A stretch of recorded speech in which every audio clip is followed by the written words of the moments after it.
The horrors of the White House torture chamber and rape room. The abuses. It has taken me almost 20 years, working 7 days a week, to expose the secrets of the White House torture chamber and rape room. Deep in the underbrush of the North Florida woods lay the decaying bodies of 32 young, innocent boys, some beaten to death, some raped, and a few of them burnt to death at the hand of individuals employed by the state of Florida. State employees who locked and chained many of these young boys in their dormitory building, leaving them unattended to burn to death while they visited a house of ill repute in downtown Marianna, Florida. Many of the boys who survived, some as young as 9 years old, were brutally beaten and some raped for what some state employees considered to be crimes against humanity.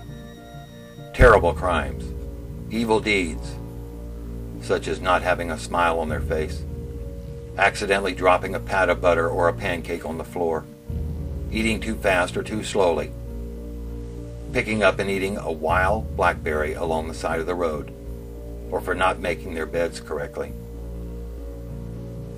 The White House torture chamber was and still is located at the Florida School for Boys at Marianna, now known as the Arthur G. Dozier School for Boys. The beatings and inhumane treatment of hundreds of boys continued until 1967. The St. Petersburg Times reported that several Florida juvenile judges began refusing to sentence boys to that facility because of the horror stories reaching their benches. Several high-ranking judges actually visited the facility and stated that they had never witnessed more deplorable conditions and that they were absolutely sickened by what they considered to be nothing more than the Nazi concentration camp treatment of young children. The beatings were initiated using 2.5-foot leather strap. A piece of sheet metal was sewn between two thick pieces of leather. Some of the beatings so brutal that it embedded many of the boys' underwear or their pajamas into their buttocks. Cotton material which had to be surgically removed by the institution's aging physician. Deep inside a small, moldy, concrete and steel reinforced building, a massive industrial fan would be turned on in hopes it would muffle the sounds of the screaming children. Then the leather would drop, sounding as if it were a double-barrel shotgun blast which had just exploded several inches from their ear. 9, 10, 11, and 12-year-old boys cried out in excruciating pain as their small bodies were pushed down into the mattress and steel springs, sometimes bouncing the small cot off the floor more than half an inch. Hundreds of small pockets of blood exploded from their buttocks, their backs, and their legs with every powerful blow. 20, 30, 40, 50, sometimes more than 100 blasts of that leather shotgun fell down on many an innocent child. In some instances, monetary bets were made between the state employees that blood could be drawn on the first blow. Beatings and blows so powerful that puddles of blood would be left on the wall, ceiling, bed, and pillow. This is a case where 10 or 15 supposedly responsible adults were given state constitutional power to supervise and discipline children.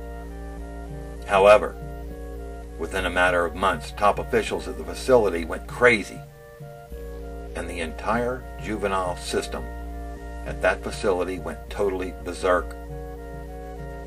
Within weeks, even the responsible officials at the institution eventually turned a blind eye to the Nazi concentration camp type tactics that were being used. Unable to expose the abuses, they soon became commonplace and continued for almost 40 years. During that period, several men were fired for beating the boys and for leaving a trail of blood on the wall, ceiling, and floor of the building. However, their high-paying positions were later reinstated by high-ranking politicians. Many of these boys were sent to the Florida School for Boys for crimes as minor as running away from physically or sexually abusive homes. Some for offenses as simple as climbing a tree, getting a drink of water, or going to the bathroom without first asking permission. One, maybe two, out of several hundred boys might be classified as what society would consider to be a true criminal. On one occasion, I was taken to the White House and given 60 lashes. I was beaten on my buttocks, back, legs, neck, and face. Beaten so badly that when I returned to the office, not one person could recognize who I was. When I walked into the bathroom and looked in the mirror, I saw nothing more than a bloody monster. That terrible, bloody creature still resides somewhere deep down inside me today. Why is this incident important today? The treatment of these young boys was very traumatic, and it was a life-changing experience for many.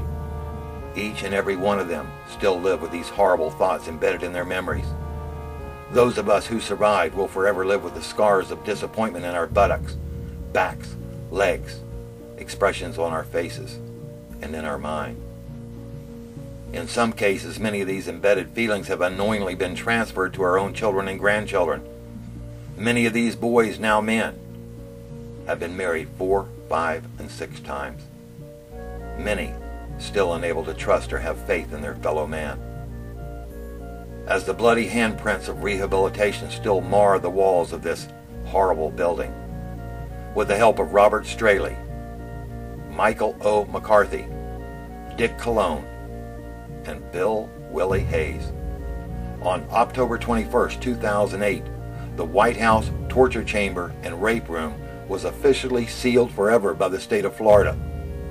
A plaque and a freshly planted tree will forever mark the spot where hundreds of young, innocent boys living in the United States of America were brutally beaten, abused, raped, and killed.